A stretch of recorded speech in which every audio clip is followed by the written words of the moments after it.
This is Secret Life of Symbols.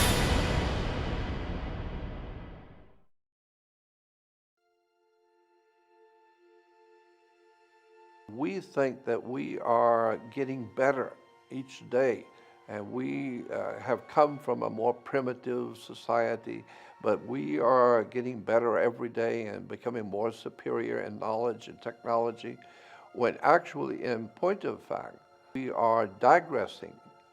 We are moving away from what we were thousands and thousands of years ago. And I am of the opinion that our history has been vastly changed, and so that we don't really know the history of mankind on this earth.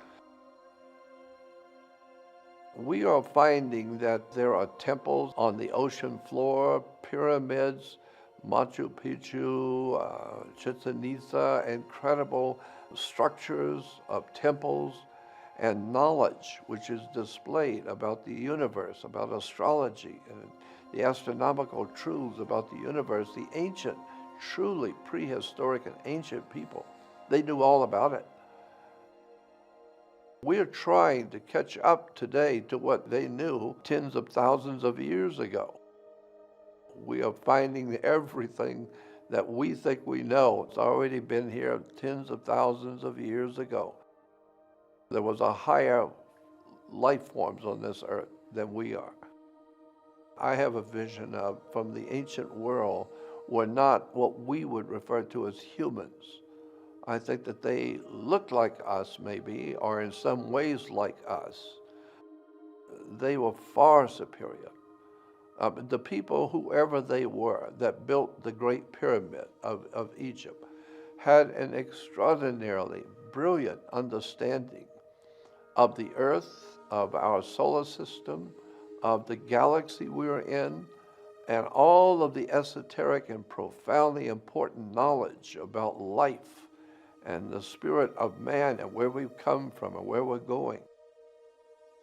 And so it all implies that there was a far higher civilization all around the world. And the best science we have today are admitting that we're just trying to catch up with what the ancient peoples already knew. These ancient, brilliant builders and teachers, they didn't grow into that. They came in fully developed. When you look at Egypt as a classic example, if you go to the very beginnings of Egypt, it came in as an extraordinarily brilliant society of builders and knowledge, and then eventually devolved into what Egypt is today. But there was a time when Egypt was in its prime when it was founded. So it didn't kind of work up to, as we say, we're working up to some kind of a wonderful future. But Egypt didn't do that. It came in at its pinnacle. How is that possible? The only way it's possible is because when whoever this was that we call the ancient Egyptians, they were not of this world to start with. They came here knowing all that we still are trying to find out. So it implies that they were not from here. They came in fully understanding the whole universe. And they were able to do things with their temples and with the way that they laid out the pyramids. They knew things we didn't know, and we still don't know. And we're still trying today. In metaphysics and in occultism, religion, we're trying to find the bottom line that the ancient peoples, they already knew.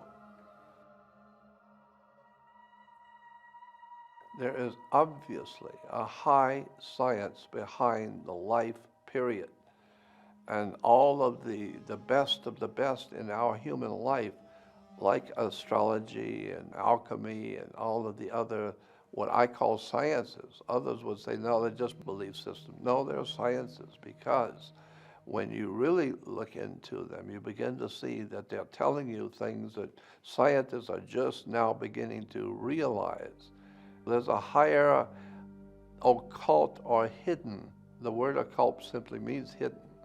And so there's obviously a higher science or an occult science behind mankind's ability to contemplate the spiritual aspects of life on the earth. Lots of ancient people already knew what we're trying to find out today. We know that the pyramids, say in Mexico and Central and South America, along with the great temples around the world, were solar temples. They were the center for astronomy. And so the ancient peoples were not looking for spiritual answers as such. They were looking at the actual universe and trying to figure out where we are, what we're doing, and what is the universe. And so from that inquiry into the actual setup of the way the universe operates, then from there they began to suspect that there was some kind of an unwritten, powerful laws in the universe that guided the sun, the moon, the planets, and the whole of the solar system. They start off scientifically just looking for answers to what we're doing here. What is this? And from there, they began to develop religions or philosophies, alchemy, astrology, medicine, and then human interrelationships. And then from there, you get into all the other metaphysical pursuits. And that's why today the world is half scientific and yet half spiritual.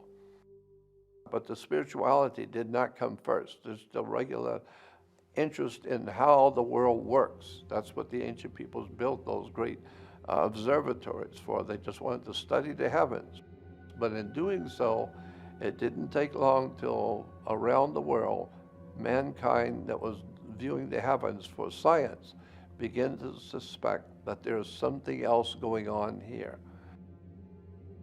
And now comes the world of spirituality.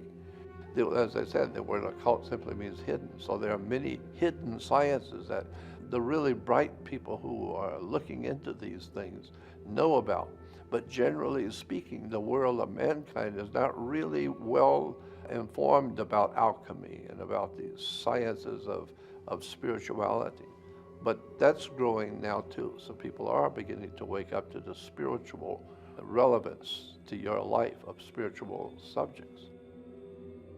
I think that there is something there that needs to be looked at, this whole idea of where man has come from, where he is right now, and ultimately where is he going to go with his knowledge and with his life and experiences. What is the reason why we're having the experiences that each of us do have each day? We're all growing, and hopefully we are growing far more intelligent and insightful and looking at the spiritual aspects of our life. That's a very important feature of being alive, is to not just live for the material world today, but start asking serious questions about where were you before you were born? And where will you be after you leave here, this earth?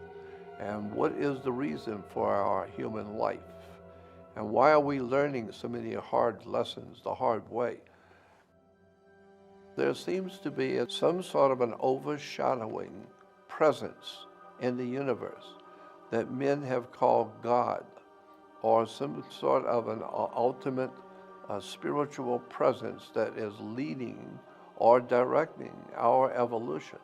And if that be the case, which it seems to be, then maybe there is some hope yet for the human race. If enough people begin to wake up, spiritually speaking, and begin to look at their lives spiritually, then there might be hope for us yet, because this is why we are in the shape we're in today, because we are living in this me generation. And this generation that only cares about feeding itself and taking care of itself and enjoying itself, never realizing you have responsibilities to the world that you live in, and to help your fellow man to grow and to help educate other people. I can speak for myself in relation to the idea of why do we seek wisdom and spiritual knowledge. I have always understood that I have questions within myself that others can't answer. And for me, looking at these questions, they make a lot of sense to me. Why this and why that and why does this happen? So I have learned that to think deeply on these spiritual questions of life opened me up to a whole world of knowledge, because I realize how much I don't know. And I am also well aware of the spiritual implications of the laws in the universe around us. There are certain things you can do in this world and things you cannot do. And you will pay a terrible price for doing the things you're not supposed to do.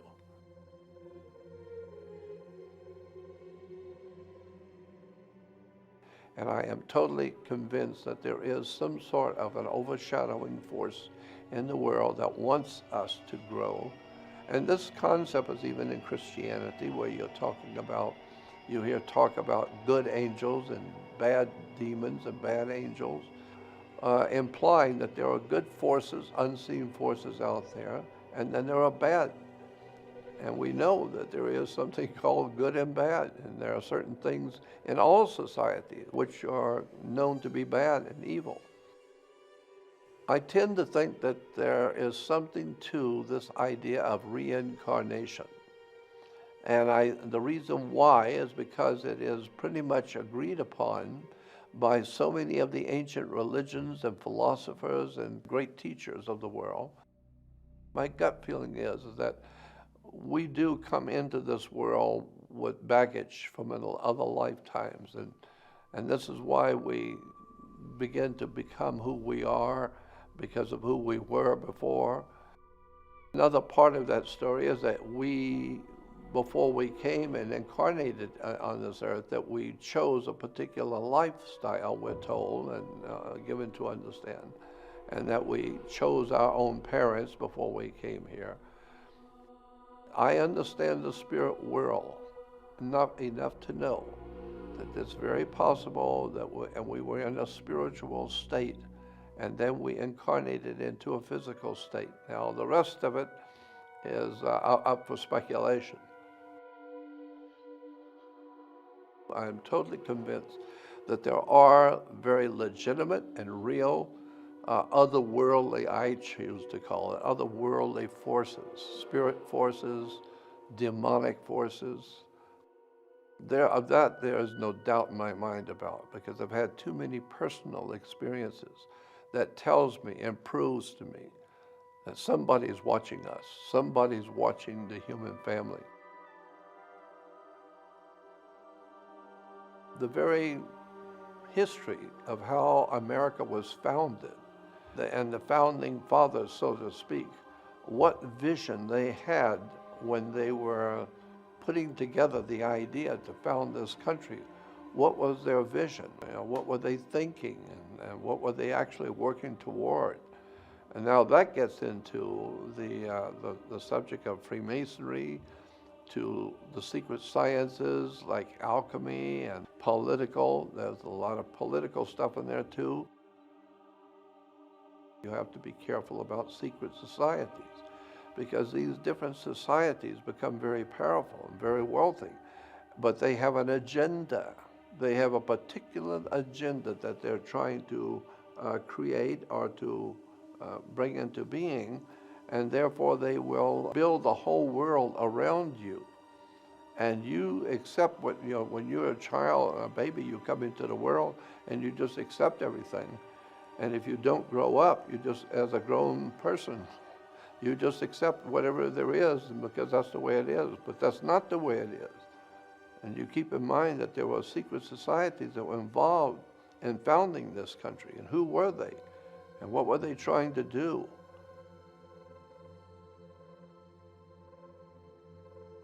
You have to know secret societies to understand why there are so many different symbols and emblems in Washington, D.C. and around the world. Because it's different groups, societies, that are working towards certain agenda, and they are putting symbols out that represent their agenda. We know that even in gangs, when you drive to neighborhoods like in Los Angeles, and there are scribblings on the walls of gangs, those symbols mean something. And if you're in a gang, you know what those symbols mean. They're telling you something.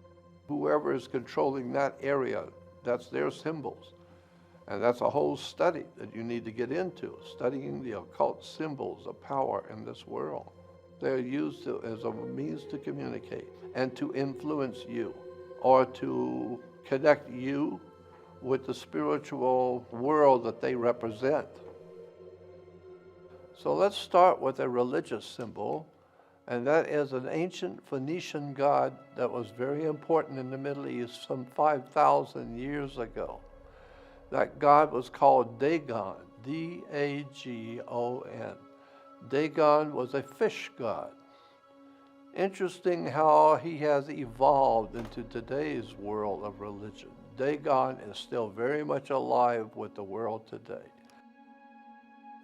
First of all, everyone knows that Christianity is founded on the worship of Jesus Christ.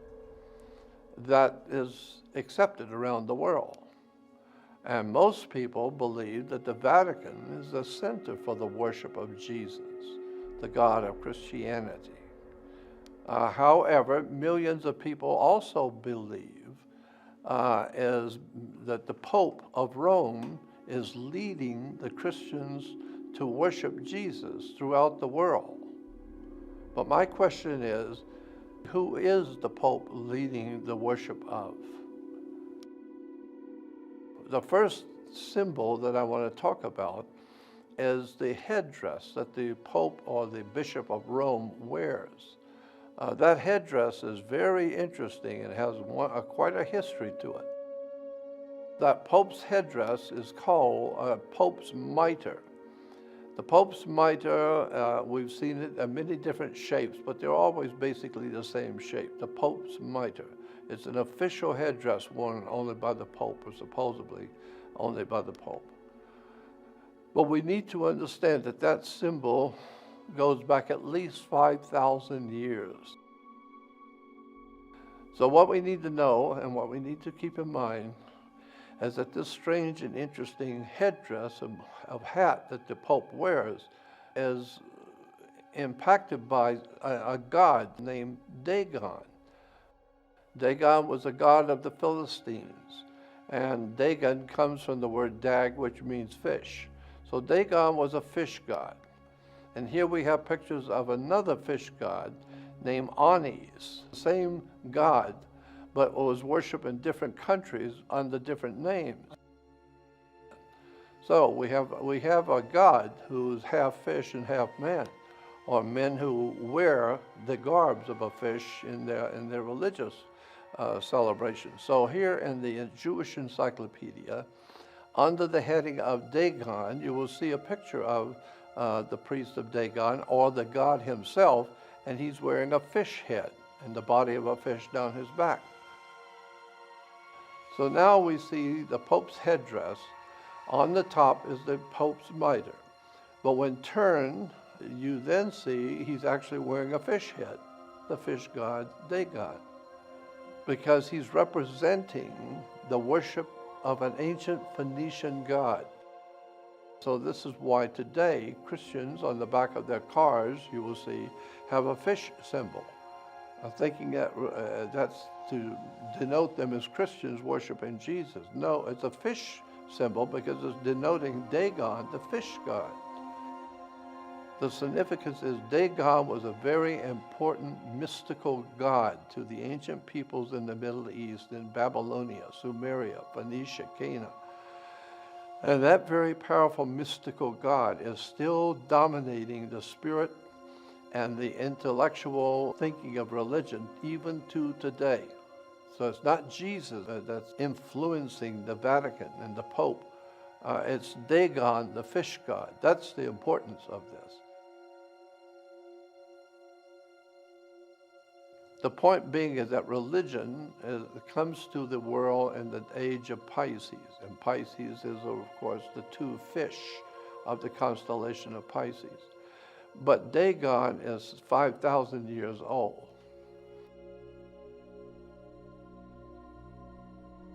Another one of the symbols I find to be very interesting that's used quite often around the world today, but a lot of people don't know how it's connected to the religions of today, and that is a magic wand.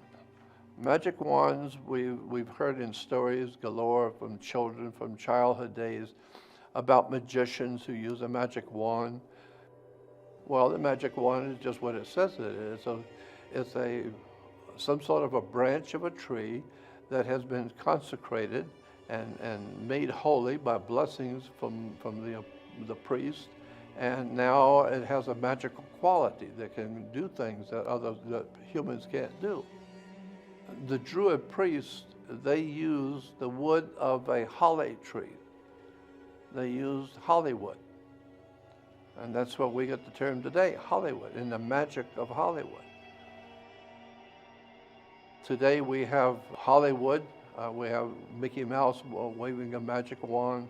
On the left side, we also have actual real magic wands as they are made today in Europe. And of course, orchestra leaders and orchestra conductors, they lead the music with a magic wand.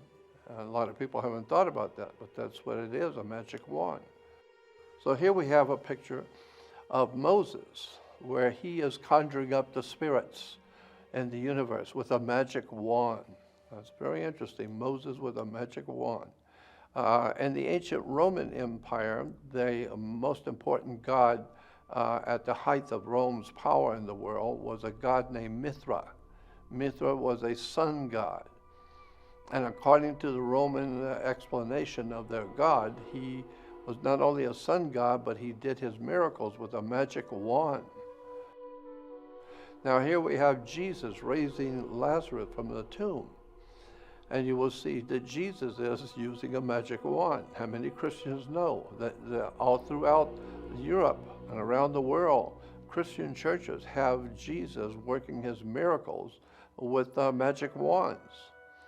A lot of people don't know that, So we hear all about the magical things that Jesus was able to do, but here in the actual churches, we see that Jesus is doing his miracles with a magic wand.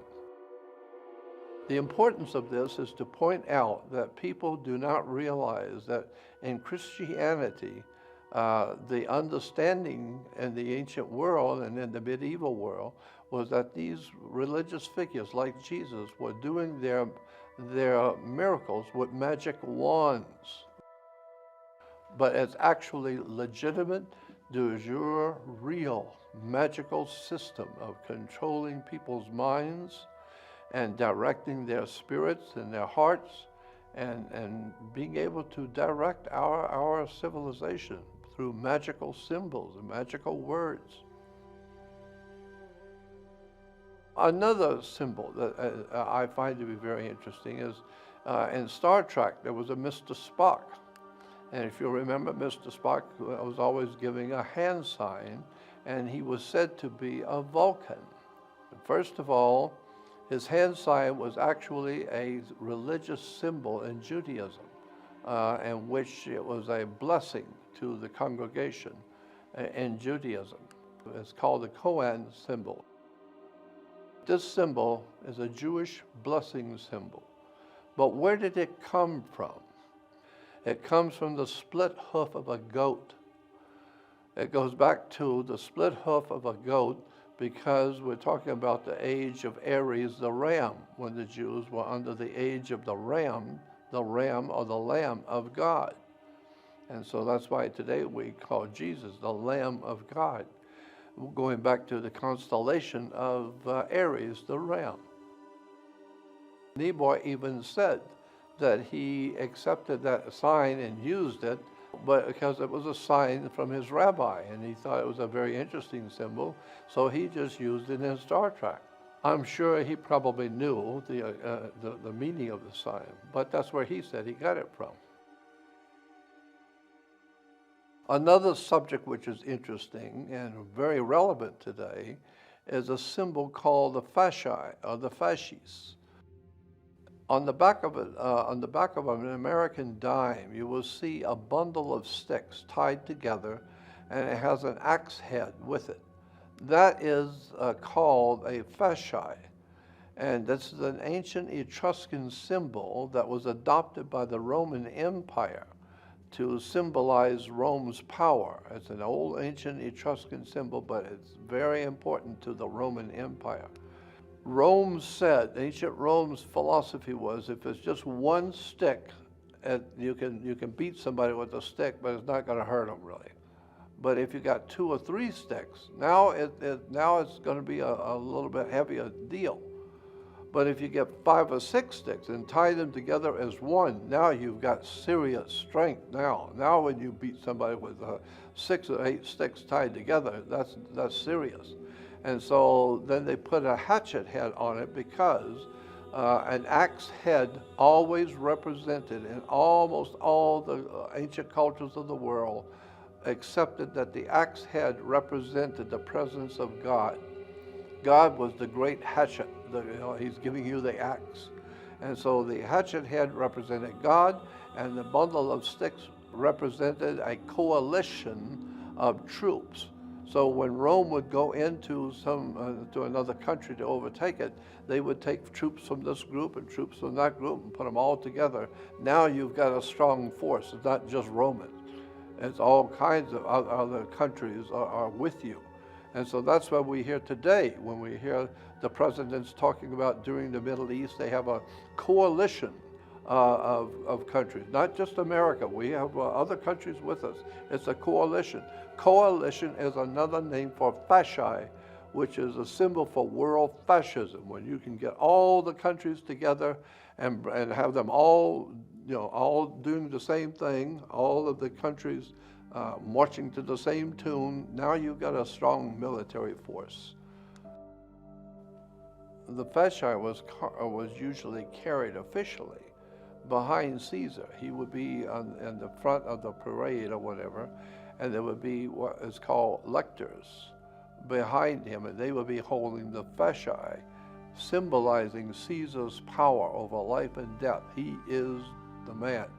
He's the boss. And so the lectors would be standing on both sides of Caesar on the altars when Caesar was speaking, holding those fasci, so that the Roman people know he has the right to life and death. So here you'll see in World War II with Mussolini on the left, and his symbol for his government, a fasci. Well, of course, he's Italian, and that goes back to the Roman Empire. And so here we have a Nazi, as you'll see, the swastika and the Nazi eagle, like the American bald eagle. But you'll see the 2 fascis on each side of the swastika. This is because Germany was in league with Italy during the Second World War. Mussolini had in mind to do the same thing Adolf Hitler wanted to do, was to create a new world order. And so Mussolini saw that new world order as being Catholic, as to be Roman, while Germany saw it to be German and not Italian. But the two together, I suppose they figured they'll work that out once they take over the world. Well, Mussolini actually, according to history books, actually thought of himself as Caesar. He saw himself in his position of power at the time of the Second World War as Caesar of the ancient Roman Empire, and therefore it would be right that he would pick the symbol that Caesar used to show his power. And so that's why the fasci became so fashionable in Italy. But the 2 fascis you will also see on the wall behind where the Speaker of the House sits when the President's making a speech. The United States has secret societies in their government, and behind the government are very powerful secret societies that see itself, these societies see themselves as the promoters and to generate a new world order. All countries copy each other. The fascists copied the Etruscans, the Romans copied the Greeks, and the Greeks copied the Egyptians, and that's just the way humans are. As much as we change, the more we stay the same. We're all still adopting the same symbols that we adopted under the Egyptian Empire. We're still using those symbols today, pyramids. And let's talk about the pyramid. And we all recognize that there's 3 beautiful pyramids on what is called the Giza Plateau in Egypt. But my question is, there's only one of the 3 of those pyramids is referred to as the Great Pyramid. First of all, you need to know that the pyramid that's directly behind the Sphinx is not the Great Pyramid. It is a Great Pyramid in Egypt, but it is not the Great Pyramid. This is the Great Pyramid of Egypt. How many sides does the Great Pyramid have? Well, you would think if there's 4 sides, and then there's the bottom is a side, so it would be 5-sided pyramid. But actually, in point of fact, no, the Great Pyramid is 9 sides. Why? Because on the first day of the spring equinox or the fall equinox, if you're in the right place at the right moment when the sun hits the pyramid, you will see that each side is divided down the middle, but so subtle that when you're there at the pyramid, you don't notice it. But on the first day of spring and autumn, you will see the Great Pyramid is divided down the middle. And so here again is another picture of the pyramid from above on that special day, that special hour, when the sun's hitting it just right. And so each side is 2 sides. Therefore, if you got not 4 sides, but 8, plus the bottom side makes 9. So how many people know that the Great Pyramid of Egypt has 9 sides? It's strange, but it seems as that no one really knows why the Egyptians took so much effort to divide each side of the pyramid so perfectly and so brilliantly and such that you would not see it until a particular day at a particular time. We call it the Great Pyramid because there's a lot of important stuff implied in that pyramid. And the other pyramids do not even come close. They don't have anything like what's in that Great Pyramid. That is one act by itself. It's the only one. That's why we today call it the Great Pyramid. The next subject we'd like to look at for a moment is the cornerstone in the Christian religion. Christians will tell you that that in the church of Christianity, Jesus is referred to as the cornerstone of the church. But that's not exactly correct. The actual scripture says that he's not the cornerstone. It says Jesus is the chief cornerstone. A cornerstone is what it's said to be, just a stone at the corner of a building. But wherever you set that cornerstone up, you're going to line all the other stones up with it. So it's the first one that decides where this building is going to be aiming. And so Jesus Christ, the cornerstone. But Jesus is actually referred to as the chief cornerstone. And that's important because there's a totally different understanding of the word chief cornerstone.